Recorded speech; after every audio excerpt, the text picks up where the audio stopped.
to start by saying hello and welcome. I want to thank each of you for joining us for this panel from wilderness monitoring to stewardship. I'm Ellie. I'm the moderator for this session. I'm the reforestation nursery management technician as of Tuesday, so I have to practice that. I'm working on a collaboration with Northern Arizona University and New Mexico Highlands University. I want to go over a few housekeeping notes first. Please keep your microphones muted during the discussion, and we would love it if you keep your videos on. We want to see who's out there. We have allowed time for a nice long Q&A, so feel free to put your questions in the chat as the discussion is going on, and then we'll be able to address those later in the session. So we know that we need data. We know data is only useful as it is only as useful as it is applied. But we also know capacity is really limited. So the panel we have today is a good group of both agency and partners. The partners are helping to add capacity to the agency. So we'll meet our panelists, then we're going to jump right into asking them some questions. Also, I'm going to post the questions that I'm asking in the chat so the audience, you can keep up with that. Joelle, will you introduce yourself first, please? Yeah, sure will. Hi, I'm Joelle Marier. I'm the Executive Director of National Wilderness Stewardship Alliance, and I am here today to speak from my perspective at the nexus of nonprofit partner organizations and our federal agency partners. I get a lot of feedback from our nonprofit partners and our agency partners as well, and I hope I can bring some of the insights I gained from that position to the panel today. All right, great. Thank you. Kirstin, will you introduce yourself? Yeah, good afternoon, everybody. My name is Kirstin Heins. I am the acting BLM Wilderness Program Lead. Peter Keller is the full-time program lead. So I'm sitting in this chair for a couple weeks more until he comes back from his detail. But I have been working with BLM wilderness programs for about 13 years in different capacities. And prior to that, worked for the Park Service and we'll say wilderness adjacent programs, backcountry programs for 13 years. So been around a bit. Awesome. Thank you. Julia, will you tell us about yourself and being on the panel? Yeah, definitely. Thanks, Ellie. My name's Julia Cotter. I'm the program director for the Society for Wilderness Stewardship. We're a national nonprofit that partner with agencies to do wilderness stewardship projects all over the country. So we do a lot of wilderness character monitoring, but we also do other wilderness stewardship performance projects. And I run that program. So I do a lot of the coordination and hiring. So I'm a little bit more on the ground than Joelle is, but here to talk about those programs and also sort of from a partner's perspective, how we work towards wilderness stewardship practices across the country. Excited to be here. Awesome. Thank you so much, Julia. We're looking forward to your input. And Nancy, please give us an introduction for you. Yeah, thanks. My name is Nancy Taylor, and I am the Wilderness and Wild and Scenic Rivers Program Manager. I'm with the Forest Service, and I'm with the Pacific Northwest region. So I work in Oregon and Washington. I've been with the Forest Service for, I realize, 21 years now, which is a long time. I've been in this job for almost 5 years now. And I'm also agency liaison with the Society for Wilderness Stewardship, and work with Julia and her colleagues in SWS a lot. We have some wonderful SWS folks in Region 6. That's a number of my region for those of you who aren't with the Forest Service. Really interested in how we work together in really equitable, good partnerships with our colleagues is how I think of our partners. And we I think we have a lot ahead of us in terms of how to keep growing that and growing expertise and working together in a lot of different ways. So yeah, I'm really excited and really honored to be asked to be part of this. Thank you. Great. Thank you all for introducing yourselves and giving us some background on how you work with wilderness monitoring data and on-the-ground stewardship. So let's jump right on in. This first question has two parts. We want to hear from the agency folks first. How does your agency prioritize wilderness monitoring? And then the second part, and I will read this as we get there again. What does your process of going from monitoring to stewardship look like?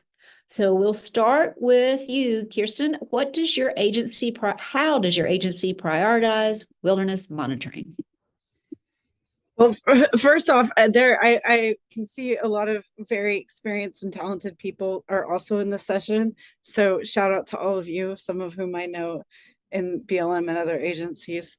But a couple things that have been going on in BLM, Bureau of Land Management. I mean, first off, I want to acknowledge that I think in the public thought process, BLM is not popularly understood as a wilderness agency, but we presently manage 263 wilderness areas and counting, and have many wilderness study areas in the queue that are also managed as for wilderness characteristics. And over the past decade, BLM has added twice as much wilderness acreage as the other three agencies combined. And to be fair, not a competition.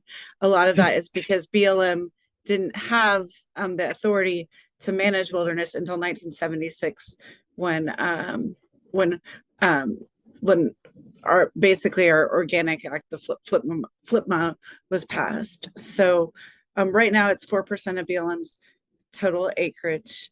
Of late, in terms of prioritizing wilderness monitoring, it's not always easy. I want to acknowledge that up front. Everybody's being tasked with a lot of things, and in an agency with a multi-use mandate like the BLM, the staff that we have are pulled in a lot of ways. And I really like to think of the folks we work with, both our partners and our staff, as scrappy, because we all do our best together. But specifically in the last, in terms of recently, we updated the BLM implementation guide, measuring attributes of wilderness character 3.0 to improve consistency and clarity.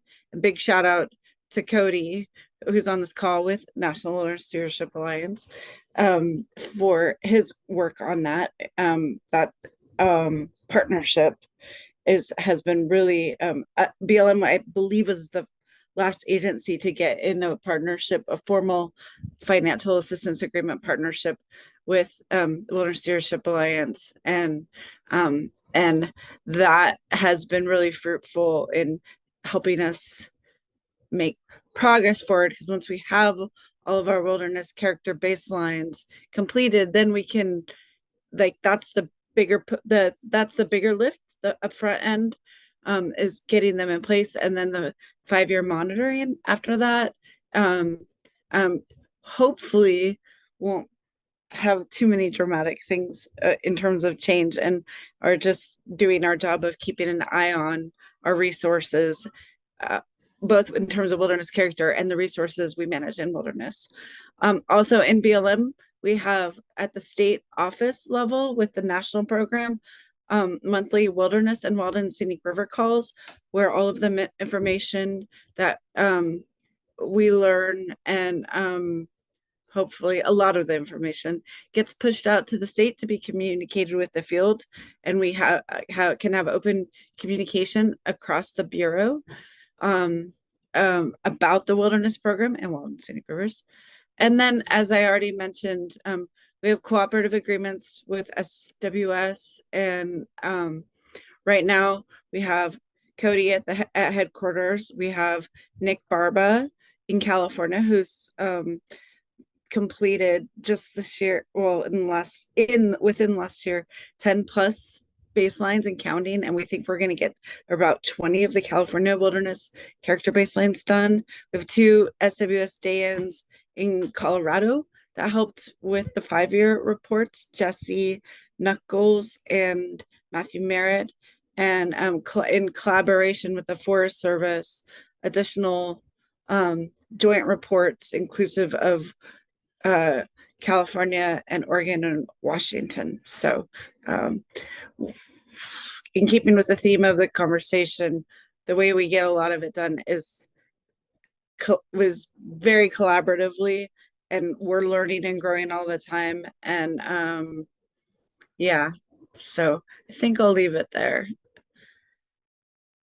And feel free to put information in the chat, you guys, if I forgot anything and you have something you want to highlight, since we only have 50 minutes together. Okay, great. Thank you so much. We'll hear next from Nancy. She's with the Forest Service. Yeah, thanks. And thanks, Kirstin. And I love your comment about being scrappy, because I think, yeah, that's how we can get it done, right? So, because and that leads into how I wanted to get started was that, I really feel like we make wilderness, like our wilderness character monitoring program. We also have wilderness stewardship performance, which wilderness character monitoring is part of that. And we have these programs, and they're really great structure for us to, to help us prioritize and give us some kind of foundation for what work we want to get done. And I think at the national level and the regional level among our wilderness, and we're all wilderness and wild and scenic rivers, but among our wilderness group, we really do make it a priority. But what has happened, as many of you know, in recent years is that we've really lost dedicated funding for that. Won't even go into lots of changes in budget, and it's just, it's the way things work. So, being scrappy is very important. And we really, work hard to, put our heads together, try to figure out like what kind of opportunities might there be of funding, what initiatives could, is there a wilderness component to? And one of the things I've done in Region 6 is really think about like, okay, we have this opportunity for funding, putting in a proposal, trying to look long-term, and putting it into agreements with the Society for Wilderness Stewardship so that we have, essentially several years out. Our agreements are 5-year agreements, and we can do modifications to them. And at the same time, the Society for Wilderness Stewardship, who is my main partner here in this region and a main partner across the country, is really building incredible expertise on these, on wilderness character monitoring in particular. And in Region 6, we are also working with forests like the Mount Hood is one example, where they've been able to get some funding that is kind of, I put in quotes, extra funding, but the people on the forest have been able to funnel it towards wilderness work in our WSP program, Wilderness Stewardship Performance Elements, to really get on the ground and have people, wilderness fellows from the Society for Wilderness Stewardship, doing the monitoring on the ground. And then that, getting that consistent monitoring to inform stewardship actions in the future. And so I'm also really fortunate in this region. One of the things that we started working on several years ago now is having a lead person, Michelle Tans, who some of you may know, and who has been helping out with some sessions this week here at NWSI. She's our lead here in Region 6 for the Wilderness Character Monitoring Program. And it has been essential because one of the things that I'm sure everyone's familiar with in your job, you're just spread across a lot of different things. And it's really hard to really focus in on leading one program, really getting the quality work and the, keeping our high bar of the products we're trying to create, wilderness character narratives, wilderness character baselines, working with the forest really closely and supporting them. And having a lead person in Michelle's position, and Michelle herself with the incredible expertise she has built, has just been a game changer for me in this region. And then again, we're trying to start getting more work done on the individual elements like solitude monitoring, rec site monitoring, starting with the Mount Hood, and we've got interest from other forests, and it's just a matter of getting some funding to those. Let's see, I think that was about it. I mean, really for me, I'll just close by saying that I try to do a lot at the regional level because, of course, I'm fortunate in my job where I focus on wilderness and wild and scenic rivers. And I know that on the forests, and I had jobs like that when I was on a forest, where you are just spread across special uses, recreation, developed rec, trails, everything. And you're interacting with the public, and you're just really stretched very, very thin. So anything I can do from the regional level to support the forests and work with the Society for Wilderness Stewardship to bring people in and add capacity and expertise to really run these projects, it really has made a big difference. And as the forests have been learning about the program and understanding it, I feel like, folks have felt like there's a lot of benefit from it. So I'll probably could stop there for now. Thank you. All right, great. Thank you so much. Julia, if you would like to give us some input on the second half of that question, what does your process of going forward from monitoring to stewardship look like? What you got? Yeah, I do think Joelle maybe would have some more insight on this front. SWS, we do stewardship work, but a lot of our focus is the monitoring work. But I do think that in order to make stewardship decisions and provide good stewardship to an area, monitoring and having consistent data is probably one of the key resources that you need in order to make informed decisions on the ground. And I think something that we really focus on and have been, working on is developing, standardized monitoring practices, and then also having people on the ground whose sole reason for being there is the monitoring part. I think that's something that, often monitoring and other tasks like that get, added on as other duties for people, agency folks that are already working on the ground and already are being pulled in so many different directions. And, when you have, people kind of coming in season to season and different groups of people working on it, providing that consistency in protocol and data, and then also data storage at the end of your work, I think is really essential in order to make informed stewardship decisions. Your data is only ever going to be as good as your storage procedures, your consistency to protocol year to year, and those are some of the things that I think often get lost in the shuffle when there's just not as much capacity, and it's a different group of people doing different work year to year. But Joelle, I'm sure you would probably have some more information because I know your group does a lot of on-the-ground stewardship work. Thanks, Julia. Our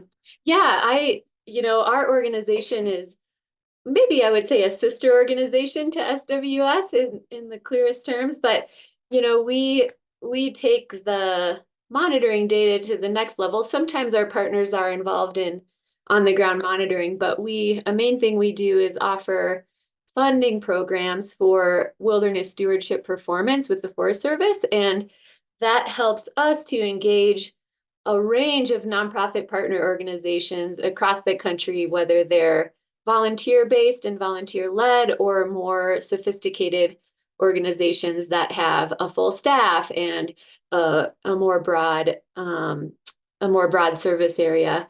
And by doing that, we are able to, bring a completely different type of capacity to the agencies that's really locally based. It's not, a top-down approach. It's really a grassroots approach to getting stewardship done. So we have, we're engaging local organizations. They're bringing local volunteers and local expertise from their areas to go out in the wilderness and take action on things that might be identified through monitoring, through the baseline assessment. As these are updated and you start to notice trends, eventually that leads to, maybe we need to take a management action here. And that's where partners can be a part of the process. And the thing I love about that is you're not only getting a ton of capacity. I think, between both of our programs that we run through the Forest Service, we have a 5-to-1 return on investment with volunteer time and additional funds that our partners bring to the table. So that's like $5 to every federal dollar that's invested. But we also get, people from the local community understanding what the agencies are doing on the ground and what their priorities are on the ground, but also what their mandates are. And then additionally, building that, local support for stewardship and local support for public lands and wilderness at the same time. So it's a really, public approach to wilderness stewardship. And that's what I love about it.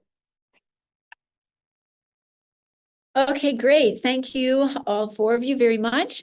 Y'all have touched on this next question a little bit, and particularly in your big word collaboration. But the next question is, how are you adding capacity to your wilderness monitoring and stewardship? And or what do you see as opportunities and potential avenues for adding this capacity? So let's start with Nancy this time. Yeah, I think I touched on some of this, probably got ahead of us a little bit and touched on a lot of it in my answer to the last question, but I can't help it because I get really excited about what we've been building with the Society for Wilderness Stewardship in Region 6, Pacific Northwest region here. And, I think that the really important thing that I think about is that my real reason for being in this position is to support the forests. We have 17 national forests in our region, and it's, again, these folks are spread across many program areas because recreation is kind of a catch-all for a whole lot of things, right? And at least it is in the Forest Service, and they are spread very thin. They're very stressed, and these programs that we have in wilderness are really important, but it's one of many things they're dealing with. So anything that I can do to help with help them with the wilderness program in this case is really incredibly important to me to do that. And so we've really been trying to take a long view in this region. And again, I've been very fortunate to have Michelle with me as really my right-hand person. And we, really are focused in on the wilderness character monitoring program with her work because it's big, because right now we are, getting close to finishing all of our baselines. And then we're also at the same time starting our trend assessments and reports. And we know how important those are going to be for the legacy of information into the future. And we're still wrapping our minds around all the ways that this can inform our wilderness stewardship on the ground and what monitoring we're going to do into the future, right? So we are learning together, and we are, bringing that information to the forests so that we have their expertise from their local places on how we approach this. And so weaving all that together, we're really trying, one of the things that I have always been frustrated with in my jobs with the Forest Service is you feel like you're always just in the crisis of the moment. What fire do I have to put out today? And what I feel like we've been able to do, taking this longer view and having consistent staffing in our program now for, I think Michelle's been with us for 3 or 4 years now. I can't remember, Julia, but it's been great. And it's been a long time, and it's wonderful, and more to come, is that we can really take this, get more strategic about how we're going into the future and how these programs fit together, and how we keep building our partnership together to, again, bring that expertise in, keep building that expertise, and then think about how these programs go 5 years, 10 years, I hope more than that out. And so trying to shift the way we approach things and take that longer view. So I'm probably kind of going down a few different rabbit trails, but to me, that's about how we build capacity, add capacity, and then really accomplish what we want to and need to accomplish to be good stewards of these special places. So I could probably leave it at that for now. Thanks. Great. Thank you, Nancy. Julia, what would you like to add to where you see adding capacity and potential venues? Yeah, definitely. So yeah, that's kind of a big part of our mission is adding capacity. So we partner with the Forest Service and the Bureau of Land Management and all agencies that manage wilderness to add capacity. And one of the main ways we've done that is, as has previously been alluded to, is with our fellows and day-ins program. So our fellows are generally more sort of like seasonal workers. They're on the ground at the Forest Service offices, and they typically do some of that direct stewardship work and monitoring. So we have a fellow this year on the Mount Hood who's doing solitude monitoring and rec site monitoring for all the wilderness areas in the forest. And I think it really, one of the ways that I think a partner group can add capacity is by having a specific wilderness focus and being tasked with just, really focusing on the wilderness areas on the forest in a way that often, agency employees don't get to do it because they're pulled in every direction. And, if you're working in rec, you're working in a lot of different areas outside of wilderness. And then we also have a day-ins program, and day-ins are longer term, often work remote and visit forests. And they have typically been tasked with doing wilderness character monitoring. So that's more like of the data aggregation work. So bringing together all the monitoring data that has been collected to put together a baseline report for each wilderness area. As Nancy mentioned, we have done a lot of these and built a lot of expertise in this. I think Michelle was crunching numbers earlier this year, and I think we have been involved in about 75% of all the Forest Service wilderness character monitoring projects over the years. So heavily involved in that project, and we have a bunch of people all over the country working on that now. And then we're kind of in a bit of a transition phase right now with the Forest Service in this. The first baselines were started in 2018. So this is the first year we're doing trend assessment reports, which has really been the goal of wilderness character monitoring, is to establish trends in the wilderness. And as Nancy mentioned, take that long view, being able to look at those trends and how things are changing over time to really how changing conditions are affecting wilderness character on the ground. So we've been involved in that process too, looking at those trend reports. We have a couple people working on trend reports, the first kind of iterations of the trend reports this year. And then also we have had, Nancy mentioned Michelle, we have started to have more programs that are a little bit more long-term in terms of not just working with one forest to do the baseline report, but working at a regional level to help in that kind of regular data maintenance process that is hopefully going to make the trend report process a lot easier. I think it's essential to, for wilderness character monitoring, sometimes the message is like, okay, you finished the baseline, you're done, wait 5 years, you don't have to think about this for a while. But that approach will often, make the trend report process and just having consistency and really having trends that are valuable difficult, because you're not going to be able to pull that information from the last 5 years if there hasn't been regular monitoring and also regularly updating all that data and collecting it all in one place.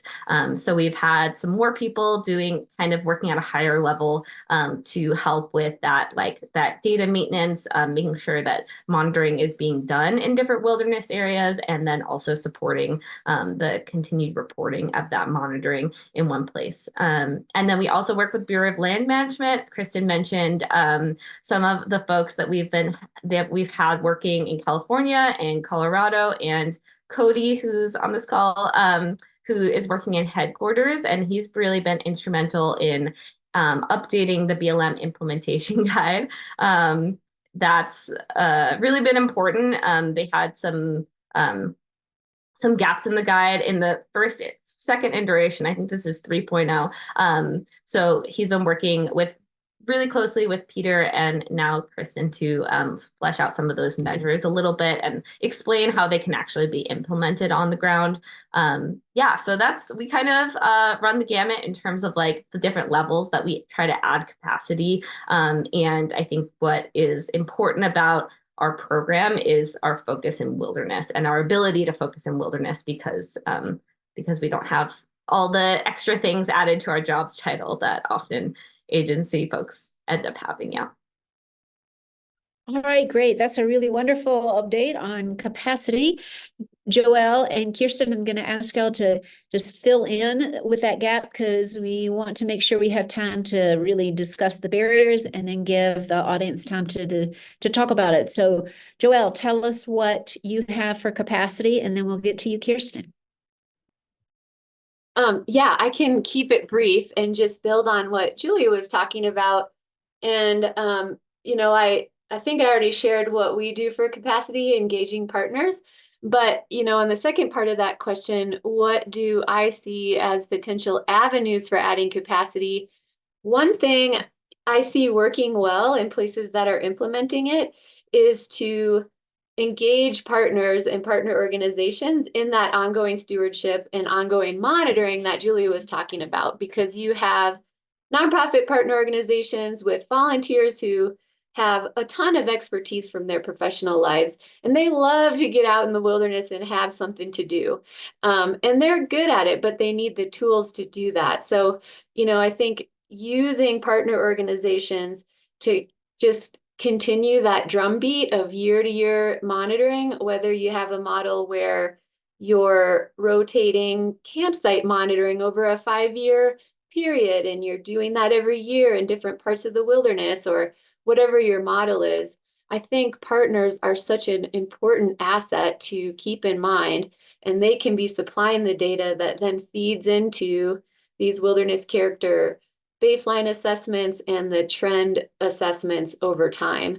And I think, like I said, I think that works well because you've got people who are there, they generally live there, so they're going to be there year to year, and they're going to carry that knowledge forward, even as agency staff might be moving to a new position or might be getting a different priority list, might get pulled in different directions. If the partners are trained, they can just keep going out there and collecting that data. So that's something I would really like to see more of. And at NWSA, we're doing our best to help make more of those types of projects happen. Okay, great. Kirstin, what would you like to add to the capacity question? I think first, because it is being recorded, I want to make sure that I acknowledge Society for Wilderness Stewardship as we have our agreements with, although we also really appreciate the partnership arrangements the National Wilderness Stewardship Alliance provides. But I think one of it's a rote task and not very glamorous, but just getting to the place where we have all the baseline data collected and available so that we can move forward from that and focus on stewardship as a way of understanding it as a three-dimensional space. And one of the conversations we've been having in BLM in the larger National Conservation Lands Program within the agency that wilderness sits within is about really trying to crack open our understanding of wilderness stewardship as linked with all of the other resource programs and not solely sitting attached to recreation as it often has been, because the stewardship of a wilderness area is taking care of all of the resources that are, kind of the four cornerstones of wilderness management. So I'll leave it there, I think. Okay, awesome. Thank you so very much. Our third question is on barriers. And so that we have time to get input and questions from the audience, I'm going to ask each of you to identify maybe the biggest barrier that you see and give us a very short, brief answer on how that barrier can be addressed. So who's got their thoughts ready? I'll go quick. Okay, I mean, you do I it. don't even, it feels not like a very interesting thing to say, but flat funding and inflation and complexity of being a government institution. But in terms of moving it forward, however, it's everything we're talking about and making it bigger than just the administrating agency, making it important or acknowledging the importance to the public for all the values that sit within wilderness, and working with partners who are motivated to help. Okay, great. Very important barrier to address. It is a reality. Julia, you're next on my list. So tell me what you have as a big barrier and how can we address it?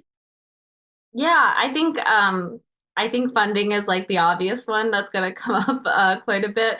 I would say, especially from a partner perspective, the kind of boom and bust cycle of funding is particularly difficult to deal with on a programmatic level because we don't know, like, from year to year what that funding is going to look like. And yeah, from what Nancy was saying, you know, that taking that long term perspective and trying to build a program that is long term is hard when you are, you know, kind of called to like staff up and staff down regularly from an administrative standpoint. And yeah, I think the other one that I would identify pretty is just like, you know, agency turnover and just, you know, people are moving around quite a bit. And so keeping that like consistent protocol in place and having someone who's like the keeper of the knowledge and the champion of the wilderness is can be really difficult because it does really make a big difference for people, you know, for the quality of the information that we're collecting, that someone is there consistently to really keep that information and hold that institutional knowledge. Yeah. All right, great. That seems like a really good segue to you, Nancy. You've been there for a while. What is your barrier and how do you want to address it? Yeah, thanks. I really agree with what's been said by Kirstin and Julia. And I want to also add something just to tie in with something Joelle said a few minutes ago of that whole idea of place-based people and really thinking about that legacy of information. It ties into what Julia just said as well of, you know, how do we really think about, you know, building this level of expertise, having a legacy of information, taking that long view with all of that and really building a plan that can be carried forward. Because yeah, that is something that's just a reality, is that agency people do tend to move around a lot. And but we have people that are really dedicated to these places in a lot of areas, not everywhere, but how can we build more of that? And so you know, really, we do come around to that difficult funding question, but we're talking a lot about that, you know, trying to change the way we do business. And we don't know how yet, but again, to get out of that boom and bust cycle that Julia mentioned and take at least a 5 to 10 year view and longer if we can. And I think really what we need to do is put our heads together, all of us, and really think about what are creative ways we can do this within, you know, sort of our realities of what agency funding is like. But I think there's a lot more we can think about beyond that and just think creatively and in a changing world. So anyway, I probably could stop there so we can go on to Joelle. Okay, great. Yeah, Joelle, give us that and then we'll open it up for the public, I mean, the audience.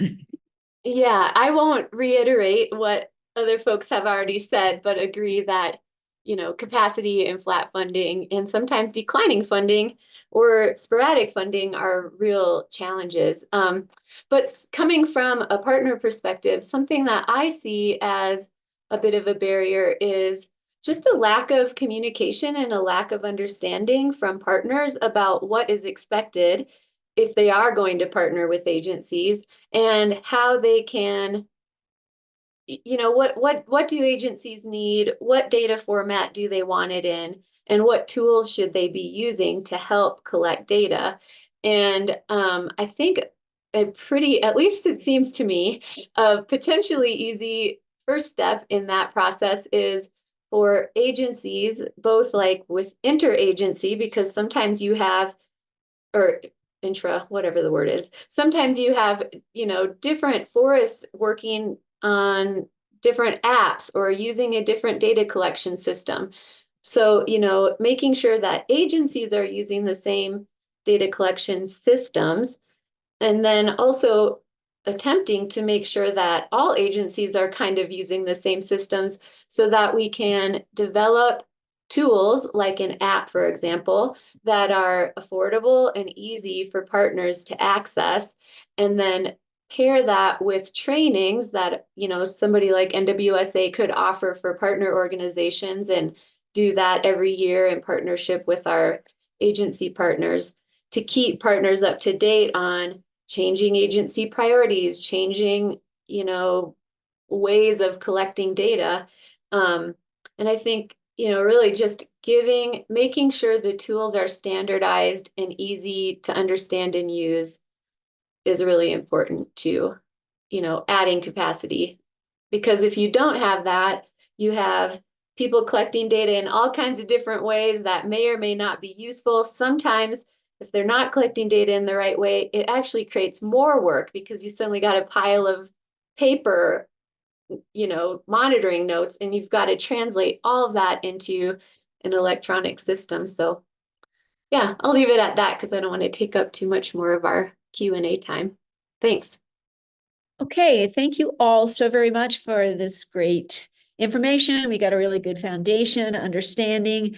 We've had a few comments in the chat, but we haven't had any specific questions. We have just a little bit less than 5 minutes. So what is it that you would like to ask our panelists based on the information that they've shared, or a question that you had before you got to the session?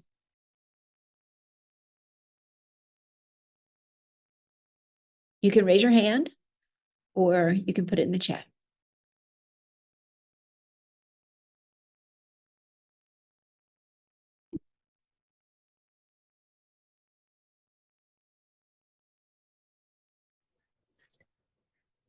Well, if nobody has any questions, perhaps if anybody has any perspectives from their experience, because there's a pretty experienced group of people on here that we missed, maybe that you could share from lessons learned.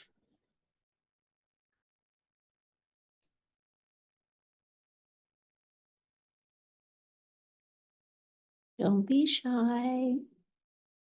All right, Lauren, go ahead.